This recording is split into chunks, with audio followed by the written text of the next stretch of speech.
The cracked vase sat unnoticed at the far corner of the marketplace, its dull clay surface marred by fractures that made it look more like a piece of rubble than history. Crowds passed it by without a second glance, preferring the polished jewelry, the glossy ceramics, or the shimmering brass lamps that merchants hawked under the relentless Egyptian sun. Yet one man lingered: Daniel Mercer, a quiet, self-taught historian with little more than a backpack, a notebook, and a stubborn belief that even the most ordinary objects could carry extraordinary secrets. Daniel was no scholar by title. The professors at Oxford had dismissed him as an enthusiastic hobbyist, a man too poor and too uncredentialed to stand among them. But in his heart, Daniel carried the weight of centuries. Every crack in stone, every faded line in parchment whispered to him. Perhaps it was desperation, or perhaps destiny, but when his eyes fixed on that battered vase, he felt a pulse, a strange conviction that history itself was reaching out. The merchant had laughed when Daniel pointed to it. That old thing, worthless. Take it for £1 and free my stall of its curse. The word curse was said half in jest, half in caution, but Daniel didn't hesitate. He bought it, hugging it close, as if it were already treasure. Later that evening, in the dim light of his rented Cairo room, Daniel ran his fingers along the jagged cracks. Something was wrong. The clay was too thick in some places, too thin in others, as though it had been built to conceal rather than hold water. Tilting the vase, he heard the faintest rattle, something shifting inside. His heart quickened. It can't be, could it?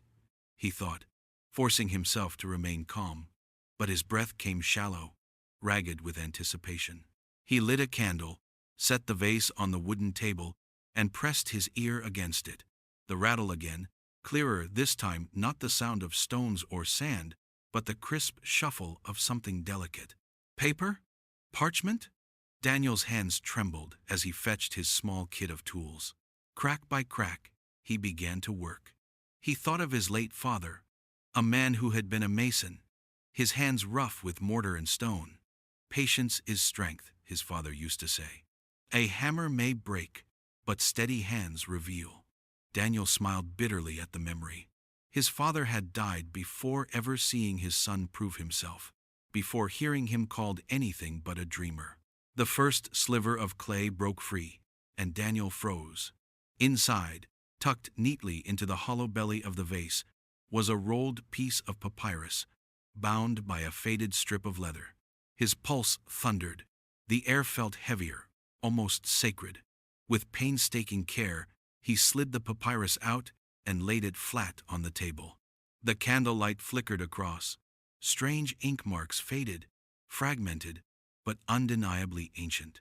Hieroglyphs, symbols that hinted at water, mountains, and beyond them, the unmistakable sign of a tomb. Daniel leaned closer, whispering as though afraid to wake ghosts. A map! My God, it's a map! The realization surged through him like fire. For years he had endured ridicule, mocked by academics, dismissed by collectors, ignored by peers. But here, in the quiet of a Cairo room, history had chosen him. He sank into the chair, overwhelmed by the immensity of it all. His mind raced through possibilities. Was it genuine? Could this lead to a burial untouched by centuries of looters? If so, it wasn't just a discovery. It was vindication. It was the voice of history saying that the overlooked, the underestimated, could unearth the greatest truths. As Daniel traced the faded lines with trembling fingers, he whispered to the empty room, "You laughed at me, Callahan, but this time, you won't laugh." Callahan, his rival, his shadow, a professor with credentials, wealth, and sneering charm. The man who had humiliated Daniel in front of an entire symposium, branding him a fool for daring to present a theory about hidden tombs along forgotten Nile tributaries. The humiliation had festered for years, but tonight, Daniel felt the balance shift. Still, doubt crept in. What if it was nothing? What if this fragile scroll led nowhere but disappointment? He clenched his fists.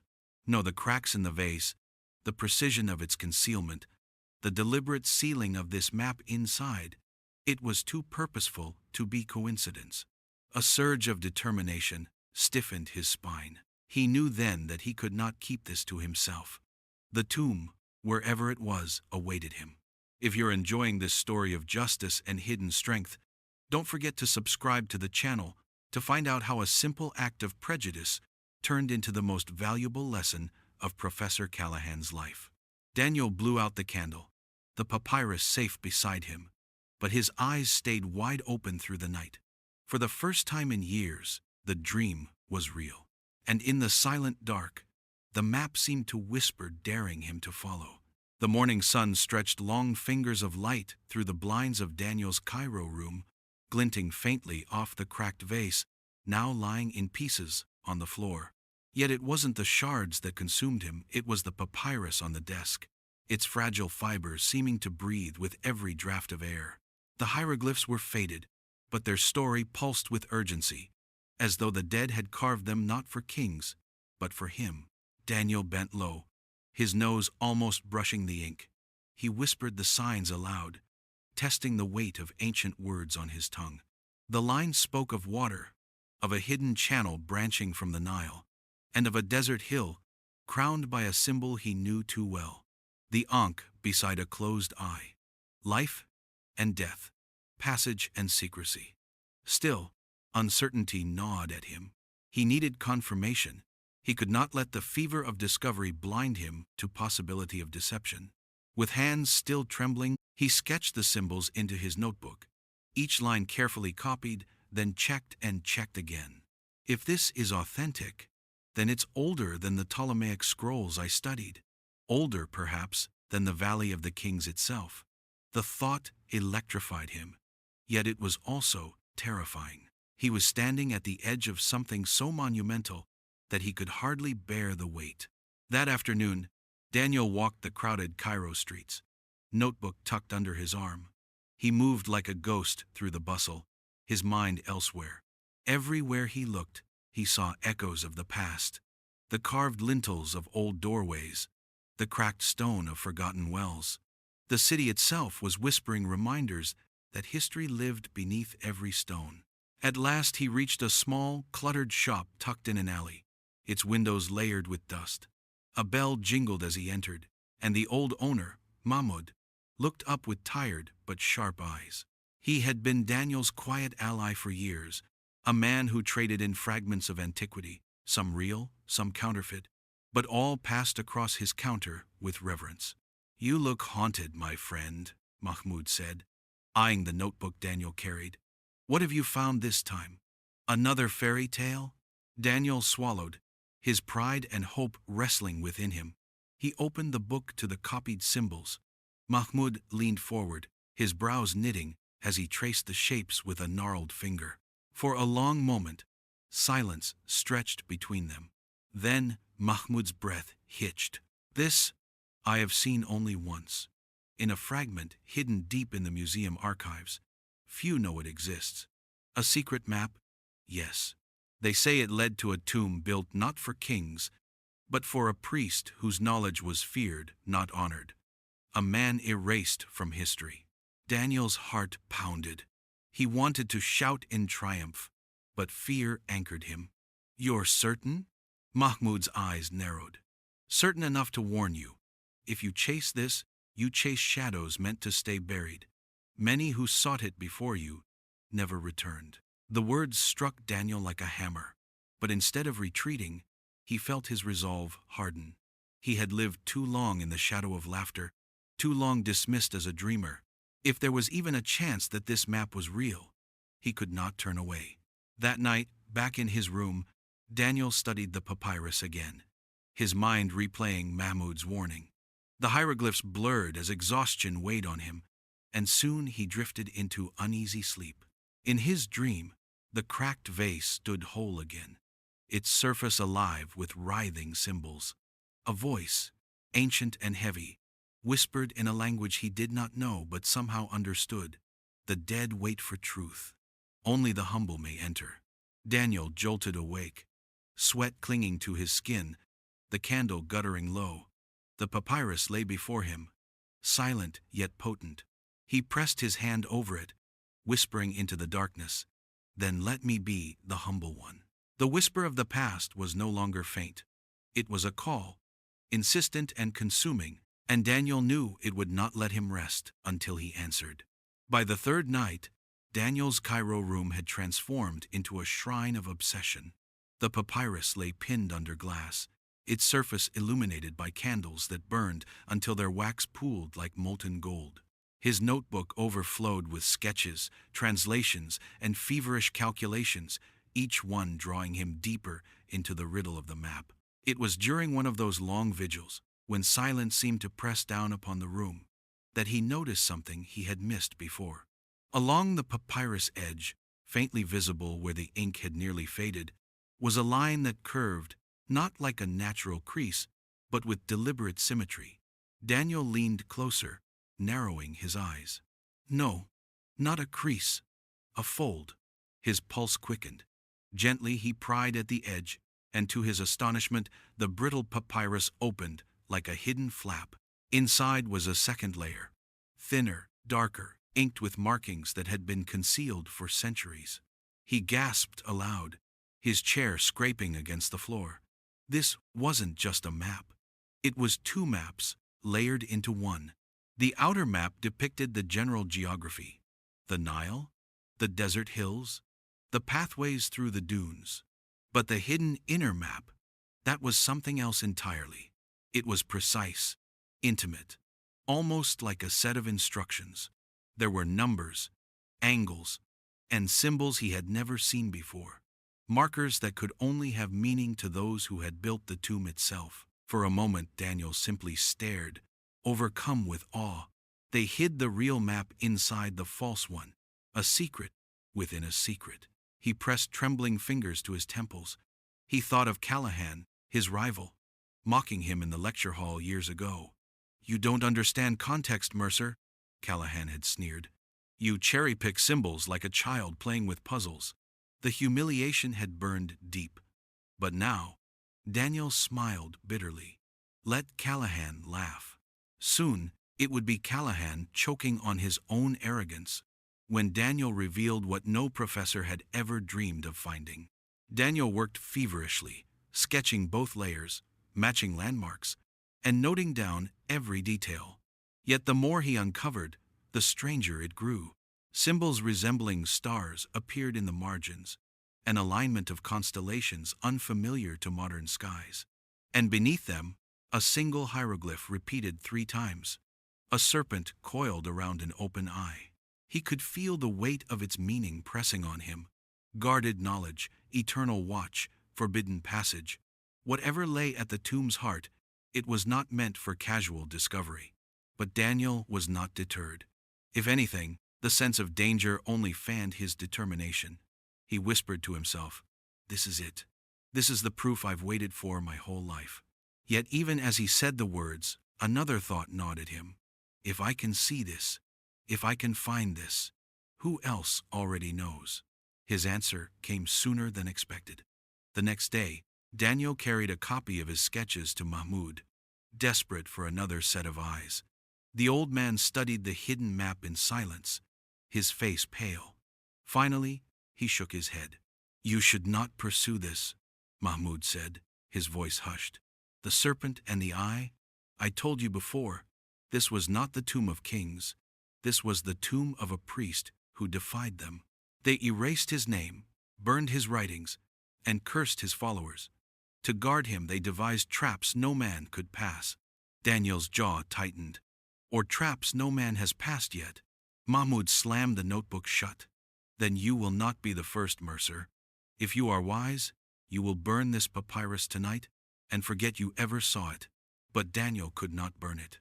That night, he sat once more in his room, staring at the map under glass. He thought of all the years wasted in obscurity, of Callahan's smug laughter, of his own hunger to prove that passion mattered more than pedigree. His hand hovered over the map as though it were alive. "You've waited long enough," he whispered. "And so have I." And with that, Daniel decided. He would follow the hidden map into the sands. Whatever lay in that tomb, knowledge, treasure, or death, he would face it. The letter arrived before dawn, slipped under the crack of Daniel's door like a serpent slithering into his life. He found it when the first light crept over Cairo. A crisp white envelope without a seal, his name scrawled in sharp, impatient strokes. He tore it open with shaking hands. The words inside were simple, cruel, and unmistakably familiar. Still chasing phantoms, Mercer? Word travels fast in Cairo. If you wish to humiliate yourself again, I will gladly watch. Callahan. Daniel's stomach turned. How had Callahan already heard? Mahmud? The marketplace? Or perhaps Callahan's network of informants stretched further than Daniel ever realized. The man always seemed to know, always seemed to be waiting at the end of the road with laughter sharp enough to cut bone. He could almost hear it now, echoing in his memory.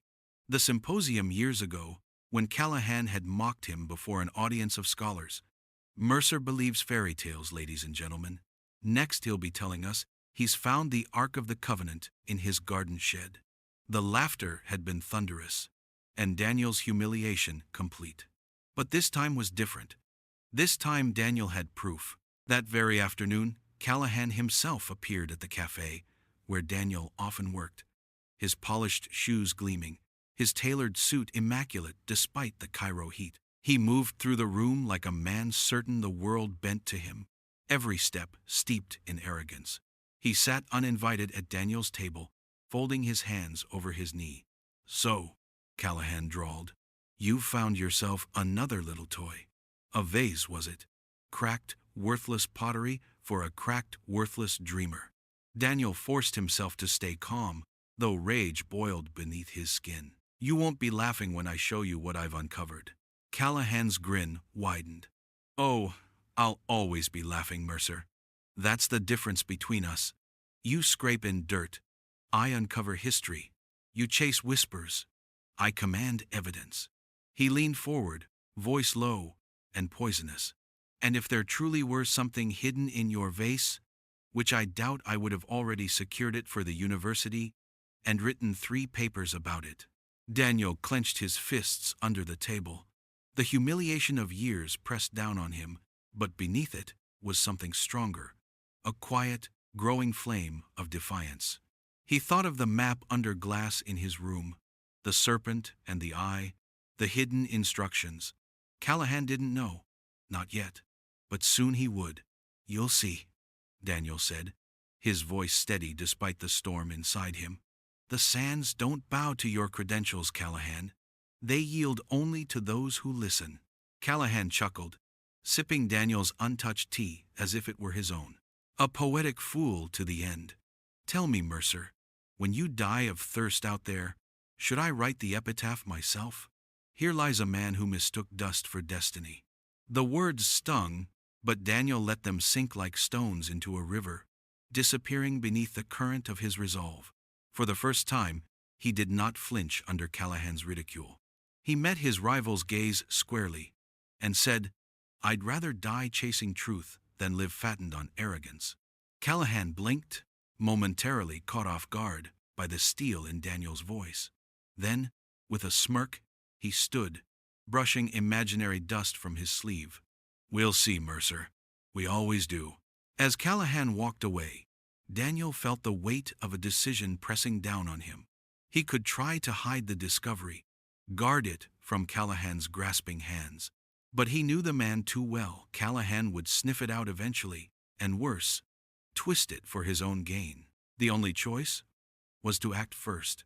That night, Daniel packed his bag with the essentials: a compass, a battered canteen, spare clothes, a lantern, and the copied maps. The original papyrus he wrapped in cloth and slid carefully into a tin case, pressing it close to his chest before sealing the bag shut.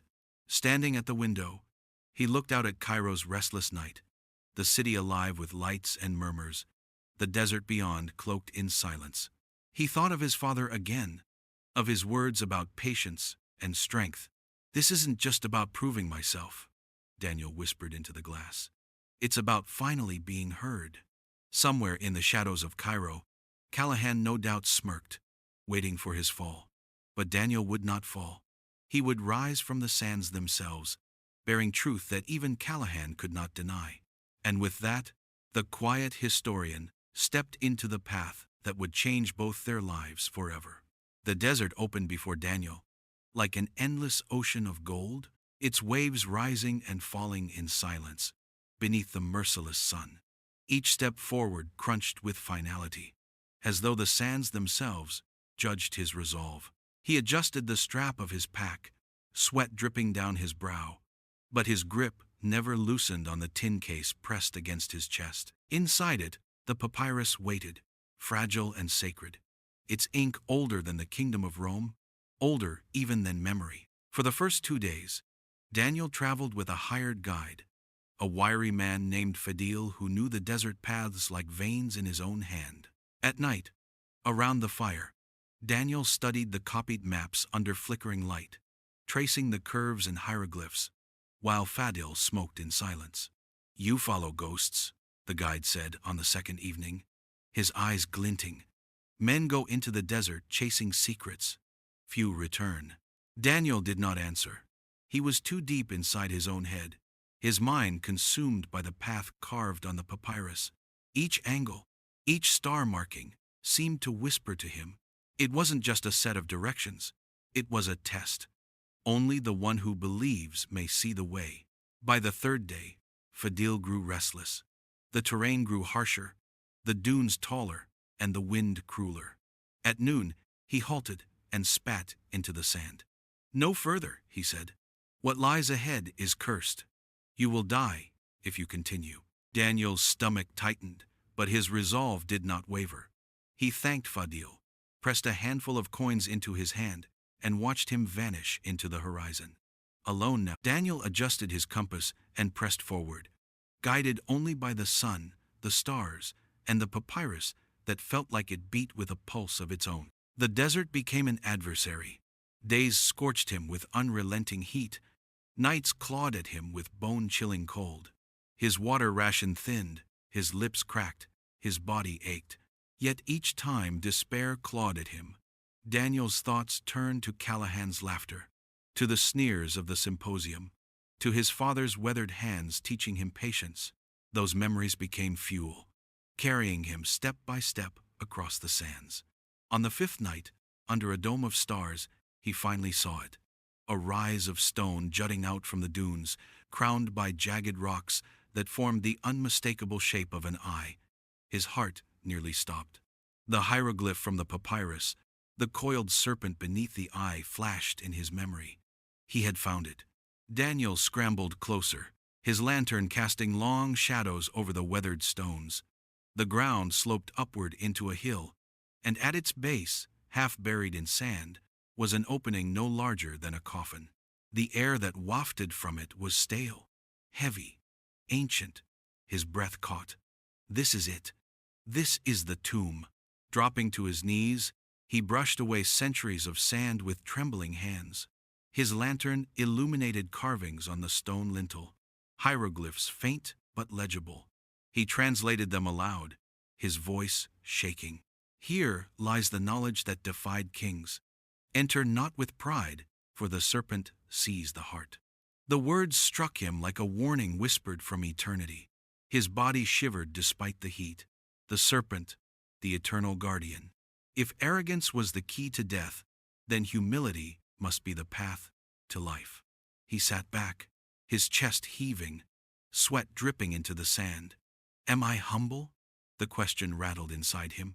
He thought of Callahan, of his burning desire to prove himself. Was that pride or survival? Would the tomb punish him for the anger that drove him here? For a long moment, Daniel closed his eyes. He thought of his father's words again. Patience is strength. A hammer may break, but steady hands reveal. When he opened his eyes, he whispered into the desert night, "I am not here for glory. I am here for truth." With that vow, Daniel lit his lantern, tightened his grip, and crawled into the dark passage. The sand muffled behind him, sealing the world away. Ahead, silence pressed like a hand on his throat, the air thick with the weight of millennia. Each breath carried him deeper into the serpent's shadow. The passage narrowed into a throat of stone, swallowing Daniel into darkness so complete that even his lantern seemed fragile, its glow devoured by shadows. The air was thick, stale, pressing against his lungs as if the tomb resented the intrusion. Crawling on his elbows, he felt the grit of ancient sand against his skin, every movement echoing like a trespass. At last, the tunnel widened. He stumbled upright, brushing sand from his clothes, and raised the lantern high. The chamber around him emerged in flickers of gold and shadow. Symbols covered the walls, serpents coiled around open eyes, stars aligned in unnatural patterns, warnings etched in the language of the dead. His throat tightened. The map was real. This tomb is real. In the center of the chamber, half buried in dust, stood a stone altar. Upon it rested objects wrapped in linen, brittle with age. Daniel approached slowly, his steps heavy with awe. He reached out, brushing away sand, and revealed a golden amulet shaped like the coiled serpent. Its eyes, two tiny gems, seemed to glint with malice even in the dim light. He pulled his hand back, a shiver racing up his arm. He could feel something watching, not just history, but presence. Behind him, the wall carvings caught his attention. They told a story in sequence. A priest standing before a pharaoh, holding a scroll. The pharaoh ordering his guards, flames devouring the scrolls. The priest dragged away in chains. But the final image froze Daniel's blood. The priest, buried alive, surrounded by serpents, his eyes wide open as if still staring from beyond the grave. Daniel's breath grew shallow. This was no honored burial. This was exile in death, a prison built not to venerate, but to contain. His lantern flickered as if stirred by a sudden draft. He turned sharply, but the chamber was empty. The silence deepened, yet it seemed to hum with menace. He forced himself forward, unwrapping another bundle on the altar. Inside lay scrolls, preserved miraculously in resin. He unrolled one, his hands trembling. The ink was sharp, defiant, as though time itself had failed to erase it. Hieroglyphs spilled across the page in careful order, describing rituals, incantations, and something more, knowledge of the stars, numbers, and geometry that seemed impossibly advanced. This could change everything, Daniel whispered. His chest swelled with triumph. Centuries of dismissal, of laughter, of being called a fool, all of it shattered in this moment. But even as the thought formed, unease pricked at him. The symbols at the bottom of the scroll depicted serpents again, coiled tightly around human figures. Beneath them, 3 hieroglyphs repeated: pride devours, humility frees. He set the scroll down, his pulse hammering. The tomb wasn't just a chamber of secrets. It was a test.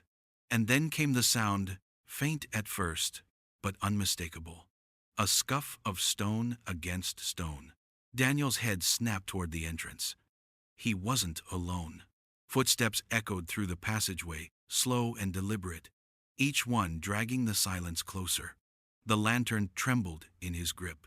His first thought was superstition, that the priest himself, bound in eternity, had risen to guard his tomb. But no, the steps were too measured, too confident. A voice soon followed, slick and mocking.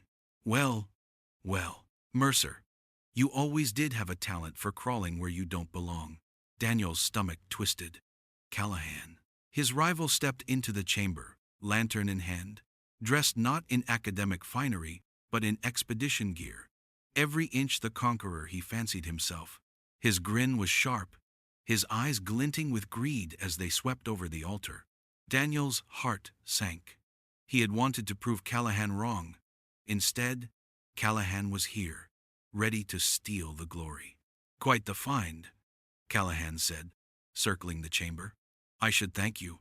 I doubted your little fairy tales, but I must admit you've done the heavy lifting. Now, as always, the real scholar will take it from here." Daniel stood frozen, torn between fury and dread.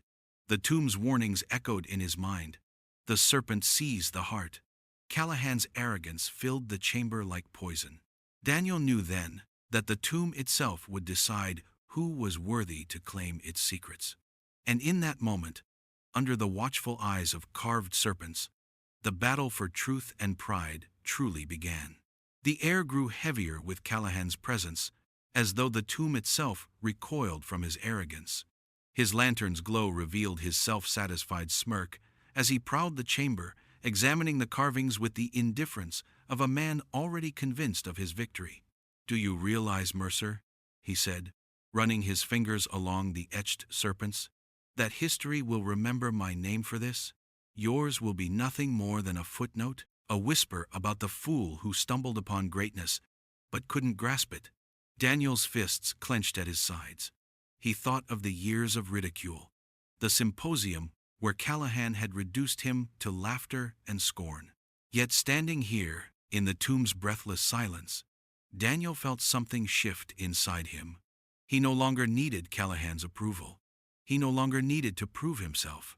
What mattered was the truth, the knowledge buried in this chamber, and protecting it from being twisted into a trophy. "You don't understand," Daniel said quietly, his voice carrying more weight than a shout. "This tomb wasn't built for glory. It was built as a warning. It punishes pride. It spares only the humble." Callahan laughed, the sound sharp and hollow against the stone walls. "Superstitious drivel. You've always been a romantic, Mercer. History belongs to the strong, not the meek." He strode to the altar, brushing aside the bundles Daniel had uncovered. His hands reached greedily for the golden amulet. Daniel stepped forward. "Don't touch it." But Callahan's fingers closed around the serpent amulet. For a heartbeat, nothing happened. He turned to Daniel with mocking triumph. "See? No curse, no serpent. Just a relic, and it's mine." Then the chamber groaned. The sound was deep, guttural, as though the stone itself had awoken. Dust rained from the ceiling. The walls trembled, the carved serpents seeming to writhe in the lantern light. Callahan's smirk faltered. He tightened his grip on the amulet, but his hand wouldn't release it. His knuckles whitened, veins bulging, his face contorting with panic. It won't let go." Daniel's heart raced. The words on the scrolls flashed in his mind. "Pride devours, humility frees." He stepped closer, his voice urgent. "You have to let go of it in your heart, Callahan. Admit you're not master here. You must surrender your pride." "Never!" Callahan spat, his teeth bared. "I'm a scholar, a conqueror. This tomb will yield to me." The amulet's gems glowed faintly, the serpent's eyes alive with cruel light. Callahan screamed, as if his very soul was being drained, his body trembling violently. Daniel reached forward, desperate to intervene. "Callahan, listen. This isn't about power." But Callahan's pride roared louder than Daniel's plea.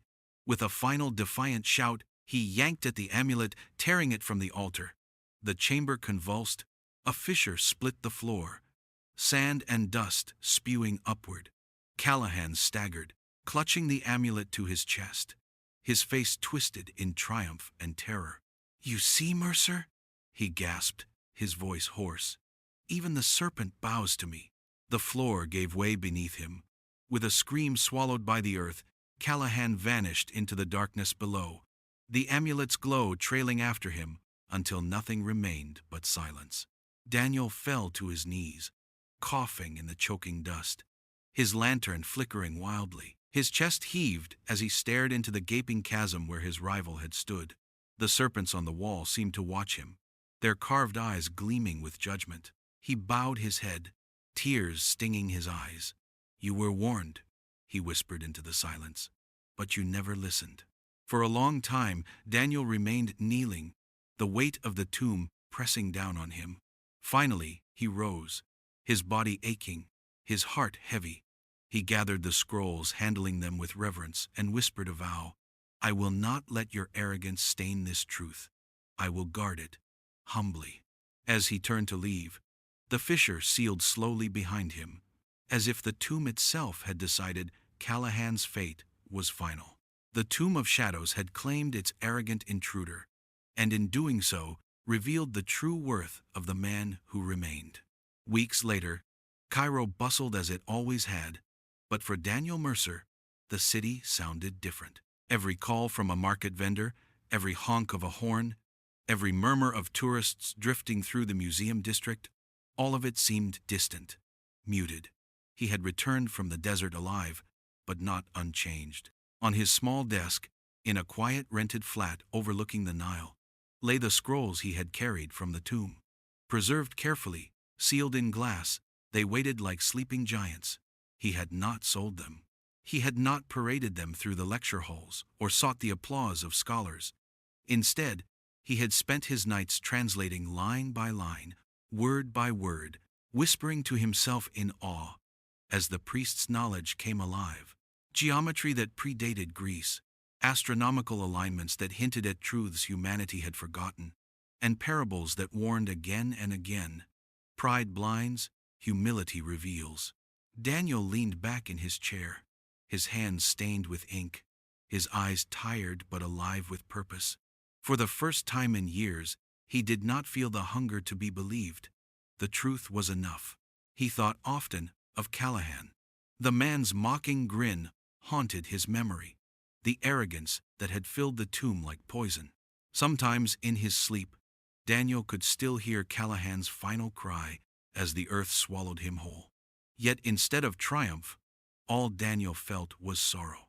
Callahan had been brilliant in his own way, but brilliance without humility had become his ruin. Daniel's thoughts drifted to his father. He imagined the old mason, calloused hands working stone, eyes crinkling with patience. "Steady hands reveal," his father had said. The words echoed now with deeper meaning. Perhaps his father had never unearthed scrolls or golden amulets, but he had understood something greater, that true strength is quiet, enduring, unshaken by the laughter of others. Daniel rose and crossed to the window. The Nile shimmered in the distance, a silver ribbon under the moon. Somewhere beyond those waters, beneath dunes that shifted with every wind, the tomb still waited. It held Callahan's bones now, and perhaps that was fitting. Pride had no place in the sands of eternity. A knock came at the door. Mahmoud entered quietly, his old eyes sharp as ever. He looked at the scrolls, then at Daniel. "So, you found it." Daniel nodded. "I found it, but I will not exploit it. These writings, they don't belong to me, or to Callahan, or to any one man. They are a lesson, a mirror held up to humanity itself."